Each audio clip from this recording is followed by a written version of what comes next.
মুরাদনগরের শীতল দেশীয় চাহিদা মিটিয়ে এটি এখন দেশের বাহিরেও কিন্তু পাঠানো হয়। উত্তম সরকার যিনি এই শীতল তৈরির কাজটা করে থাকেন, এটি হচ্ছে মুরাদনগর উপজেলার সলপাতে। কারখানা যে শ্রমিকরা রয়েছেন তারা কিন্তু আমার পেছনে রয়েছেন, তারা এই কাজটি এখানে করছেন। আমরা আপনাদেরকে ঘুরে ঘুরে আজকে দেখাবো শুটকিকে প্রক্রিয়াজাত করে কিভাবে শীতল বানানো হয়। তারা প্রতি বছরই কাজটা করে থাকেন, তবে এবার তারা মাছ পেয়েছেন একটু বেশি। সুনামগঞ্জ থেকে প্রায় 20,000 কেজি মাছ আনতে পেরেছেন, যেখান থেকে প্রায় 500 মন শীতল হওয়ার সম্ভাবনা রয়েছে বলে জানিয়েছেন। শীতল যে প্রক্রিয়াটি, সেই প্রক্রিয়াটি কিন্তু আপনারা আমার পেছনে দেখতে পাচ্ছেন। আমরা আপনাদেরকে দেখাবো কিভাবে শীতল তৈরির কাজটি করে থাকেন। দর্শক, আপনারা দেখছেন এখানে যে প্রক্রিয়া শীতল তৈরির কাজটি করে থাকেন, এটি প্রথমে শুটকিগুলোকে কিন্তু এখানে যারা শ্রমিক রয়েছেন তাদেরকে দিয়ে শুটকিগুলোকে বাছাই করে এগুলারে শীতল করার জন্য তারা মটকিতে ভরেন, এবং মটকিতে ভরতে গিয়ে সেখানে পুঁটির মাছের তেল প্রথমে এখানে মটকিতে দেওয়া হয়, তারপর এখানে শীতলগুলা ভাজে ভাজে মটকিতে ঢুকানো হয়। দেন এগুলাকে এভাবে প্রায় 3 থেকে 4 মাস মাটিতে পুঁতে রাখেন। তারপর এগুলাকে যখন এগুলার গ্রান আসবে পচে, তখন এগুলাকে শীতল আকারে তারা উঠে বাজারজাত করে থাকেন।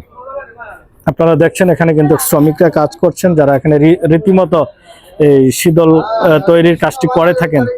তারা এই মুহূর্তে কাজটি করছেন এখানে। আচ্ছা, এবার নতুন করে সত্যময় দিন গোটা সিলেটে মাছ পড়াইছে। আচ্ছা, মানে আর তো করি না, মানে এই মানুষ লইয়া বাসাইয়া কাটাইয়া মোটকার ভিতরে পড়তো। আচ্ছা, এখানে বদলিদেরকে প্রতিদিনকার যারা কাজ করে এখানে নারীরা, তাদের কিভাবে হাজিরা দেন বা টাকা পয়সা দেন? তারা রোজ হিসাবে। রোজ কত পড়ে? তারা তো 200 টাকা রোজ। কয়টা থেকে কয়টা তাদের রোজটা? তারা সকাল 7টা থেকে আইয়া 10টা বাজে জায়গা খাইতো। আচ্ছা, 10টা বাজে গেলে আবার 11টা বাজে আইয়ে 11:30 বাজে ঠিক নাই। তো আবার এই 1টা বাজে জায়গা, আবার 2টা 2:30 আই, আবার 4টা বাজে জায়গা। আমরা একসময় তাদের সাথে জড়িত ছিলাম, কিন্তু ওই মাছ না থাকার কারণে আমরা এখান থেকে হাত গোটাই নিছি। ঠিক আছে, এখন আছে আমাদের সত্যরঞ্জন আছে, উত্তম আছে, পাশাপাশি সঞ্জিত আছে, আর ওই বাড়িতে 3টা মানুষে শুটকির সাথে জড়িত আছে। বাকিগুলো হাত গোটাই নিছে, মাছ নাই, পানিও নেই, এই কারণে। আখাউড়া স্থলবন্দর দিয়ে আমরা মাল ইন্ডিয়াতে যায়, শুটকি এলচিতে। এটাতে আপনার আগরতলা, গুলবাজার যায়, দাসপট্টি যায়, তেল্লামুড়া যায়। ওইখানকার পার্টি নিয়ে বিভিন্ন রাজ্যে বিক্রি করে। আমরা এদিকে থেকে ধরেন না 20,000 কেজির মতো আনছি। শুটকি করে স্টকে রাখবো আর কি, আস্তে আস্তে বিক্রি করব। এটা তো সিজনের শুটকি, সিজনশীল। এটা তো এখন আর পাওয়া যায় না, সিজন শেষ। আমরা কিনে এনে রাখছি, আগামী এরকম 1 বছর লাগাতে এটা বিক্রি করবো। 1 বছর মতো এটা থাকবো আর কি, শীতলটা।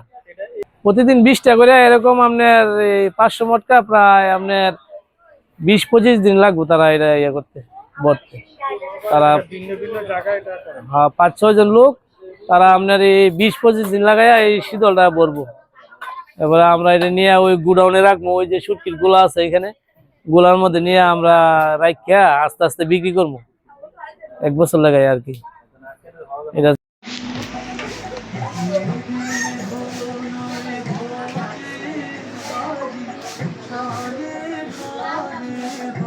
শীতল তৈরির কাজটি একসময় এই মুরাদনগর উপজেলার সলপাতে প্রায় শতাধিক পরিবার কাজটি করতেন বলে আমরা জানতে পেরেছি। তারা যেমনটি বলছিলেন, যদি নদী নালা খালবিলগুলো পুনরায় সচল করা হয় তাহলে নদীতে মাছ ফিরবে, জেলেরা মাছ ধরবে, এবং এই শুটকি তৈরির কাজটি তারা আবারও করবেন। এগুলো বিদেশে রপ্তানি করে বৈদেশিক মুদ্রা অর্জন করবেন।